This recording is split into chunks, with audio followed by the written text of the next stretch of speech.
हरी हरी कही पागल फिरे डोले हाल बेहाल, जिनके ही में बसी गयो ही हारी नंदलाल। दोस्तों, आज की कहानी बड़ी ही धार्मिक और मार्मिक है और ऐसे भक्त की है जिसकी भक्ति को देखकर आपका हृदय भाव विभोर हो जाएगा। तो आइए बिना विलंब किए हम आज की कहानी को शुरू करते हैं। एक बार नीलांबर दास के हृदय में वह हिरदारी नंदलाल बस गया था। घर पर स्त्री थी, पुरुष थे, भरा पूरा कुटुंब था, धन था, मानव प्रतिष्ठा थी। किंतु जब वह चित्त चोर किसी के चित्त को चुरा लेता है, तब यही संसार के सुख, जिनके लिए लोग दिन रात हाय हाय करते हैं, अनेक पाप करते भी नहीं हिचकते, उसे विष जैसे लगते हैं। नीलांबर दास का भी भाग्य उदय हुआ था। उनका हृदय भी उस हरि ने चुरा लिया था। घर द्वार, धन दौलत, स्त्री पुरुष, मान प्रतिष्ठा, सबको तीड़ के समान त्याग कर, सबसे पिंड छुड़ाकर वे उत्तर प्रदेश से श्री जगन्नाथपुरी को चल पड़े थे। नीलांचल नाथ के दर्शन की प्यास उनके प्राणों में जग उठी थी। मुख से हरि हरि कहते, मन से हरि का ध्यान करते वे मतवाले की भांति चले जा रहे थे।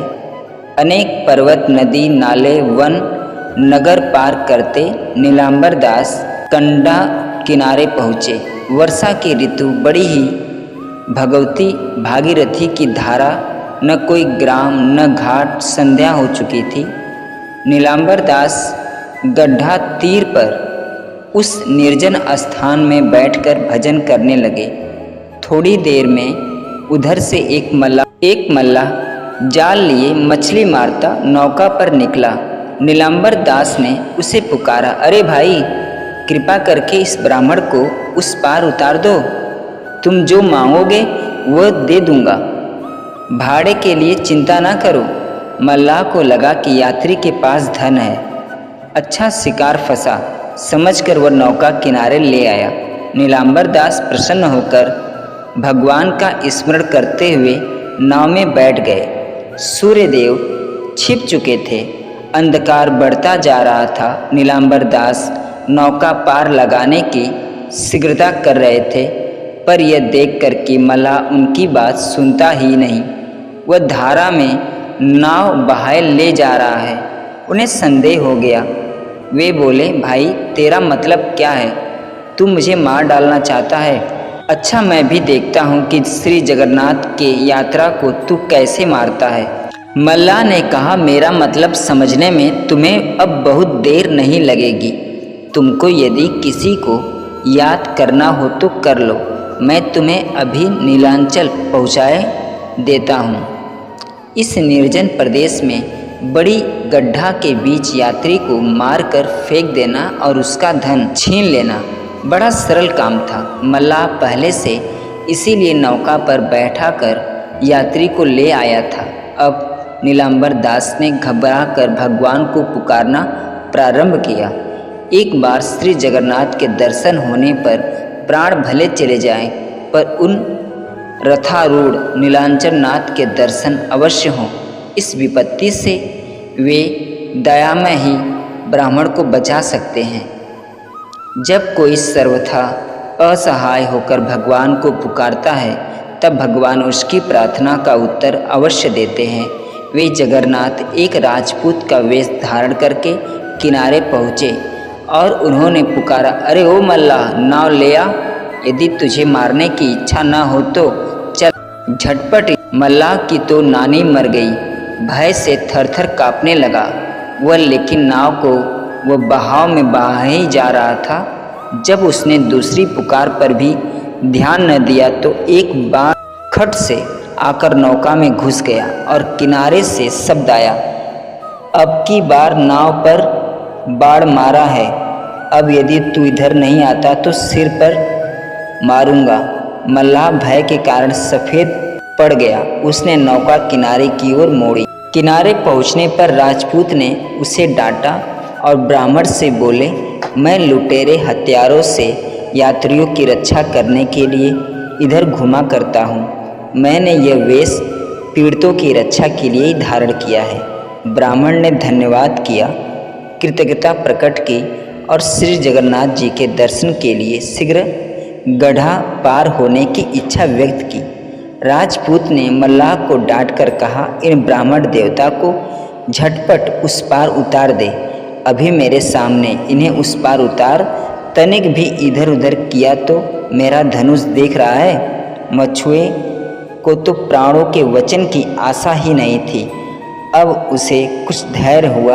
वह अपने अपराध की बार बार क्षमा मांगता हुआ उठा और नीलांबर दास को नौका में बैठाकर उसने तुरंत पार उतार दिया। मछुआरे का मन बदल गया था।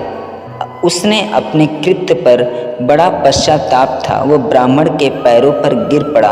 उसे आशीर्वाद देकर नीलांबर दास पुरी को चल पड़े। भगवान जगन्नाथ, बलराम जी तथा सुभद्रा के साथ रथ पर विराजमान हैं। लाखों भक्तों का समूह जय जयकार कर रहा है। चारों ओर कीर्तन, जय घोष और आनंद ही आनंद है। पुरी पहुँचने पर नीलांबर दास को भगवान की इस झांकी के दर्शन हुए। वे बेसुध थे होकर भगवान के रथ के सामने दंडवत प्रणाम करते हुए गिर पड़े। लोगों ने दौड़कर उन्हें उठाना और मार्ग से हटाना चाहा, पर अब नीलांबर दास को कौन हटा सकता था। वे तो श्री जगन्नाथ से एक हो गए थे। मार्ग में तो उनका देह पड़ा था, जिसे भक्तों ने कीर्तन करते हुए समुद्र में विसर्जित कर दिया। जगन्नाथपुरी में अब तक उनके इस दुर्लभ मरण की महिमा गाई जाती है। दोस्तों, इसी संदर्भ में एक कथा और हम सुनाते हैं, जिससे कि नारद जी विचलित हो गए थे भगवान राम की महिमा को जानकर। एक बार की बात है, वीणा बजाते हुए नारद मुनि भगवान श्री राम के द्वार पर पहुँचे। नारायण नारायण नारायण।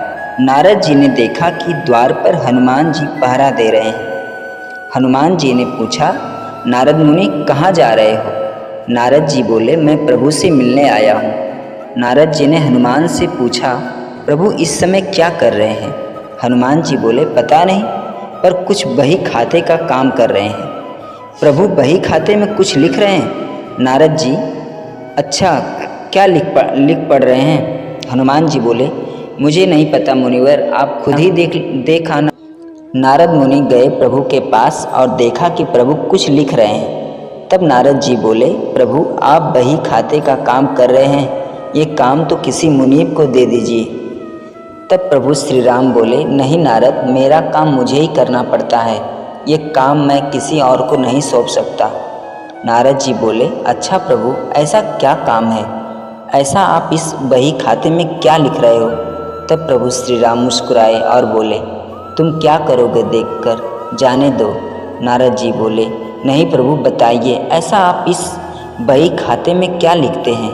तब प्रभु श्री राम दयालु भाव से बोले, नारद, इस बही खाते में उन भक्तों के नाम हैं जो मुझे हर पल भजते हैं। मैं उनकी नित्य हाजिरी लगाता हूँ। तब नारद जी बोले, अच्छा प्रभु जरा बताइए तो मेरा नाम कहाँ पर है? नारद जी ने बही खाते को खोलकर देखा तो उनका नाम सबसे ऊपर था। नारद जी को गर्व हो गया कि देखो, मुझे मेरे प्रभु सबसे ज़्यादा भक्त मानते हैं। पर नारद जी ने देखा कि हनुमान जी का नाम उस बही खाते में कहीं नहीं है। नारद जी सोचने लगे कि हनुमान जी तो प्रभु श्री राम के खास भक्त हैं, फिर उनका नाम इस बही खाते में क्यों नहीं है? क्या प्रभु उनको भूल गए? नारद मुनि आए हनुमान जी के पास, बोले, हनुमान, प्रभु के बही खाते में उन सब भक्तों के नाम हैं जो नित्य प्रभु को भजते हैं, पर आपका नाम उसमें कहीं नहीं है। तब हनुमान जी ने कहा कि मुनिवर, होगा, आपने शायद ठीक से नहीं देखा होगा। नारद जी बोले, नहीं नहीं, मैंने ध्यान से देखा, पर आपका नाम कहीं नहीं था। तब हनुमान जी ने कहा, अच्छा कोई बात नहीं, शायद प्रभु ने मुझे इस लायक नहीं समझा होगा जो मेरा नाम उस बही खाते में लिखा जाए। पर नारद जी प्रभु एक अन्य दैनंदिनी भी रखते हैं, उसमें भी वे नित्य कुछ लिखते हैं। नारद जी बोले, अच्छा, कुछ अलग से भी कोई बुक रखे हैं क्या? तब हनुमान जी ने कहा, हाँ, भगवान ने एक अलग से बही खाता बनाया है, उसमें भी वो कुछ लिखते हैं, हो सकता है मेरा नाम उसमें होगा। नारद मुनि फिर गए। प्रभु श्री राम के पास गए और बोले, प्रभु सुना है कि आप अपनी अलग से बही खाते भी रखते हैं, उसमें आप क्या लिखते हैं? प्रभु श्री राम बोले, हाँ, पर वो तुम्हारे काम की नहीं है। नारद जी बोले, प्रभु बताइए ना, मैं देखना चाहता हूँ कि आप उसमें क्या लिखते हैं। प्रभु मुस्कुराए और विनम्र भाव से बोले, मुनिवर, मैं इनमें उन भक्तों का नाम लिखता हूँ जिनको मैं नित्य खुद भजता हूँ। नारद जी ने डायरी खोलकर देखा तो उसमें सबसे ऊपर हनुमान जी का नाम था। यह देखकर नारद जी का अभिमान टूट गया। कहने का तात्पर्य दोस्तों यह है कि जो भगवान को सिर्फ जीवा से भजते हैं उनको प्रभु अपना भक्त मानते हैं, और जो हृदय से भजते हैं उन भक्तों के वे स्वयं भक्त हो जाते हैं। ऐसे भक्तों को प्रभु अपनी हृदय रूपी विशेष सूची में रखते हैं। दोस्तों, मैं आशा करता हूँ कि ये वीडियो, ये कहानी आप लोगों को अच्छी लगी होगी। दोस्तों, अगर ये कहानी अच्छी लगी हो तो भगवान श्री कृष्ण के लिए, प्रभु जगन्नाथ के लिए, प्रभु श्री राम के लिए, प्रभु हनुमान के लिए चैनल को लाइक, शेयर, सब्सक्राइब जरूर करिएगा।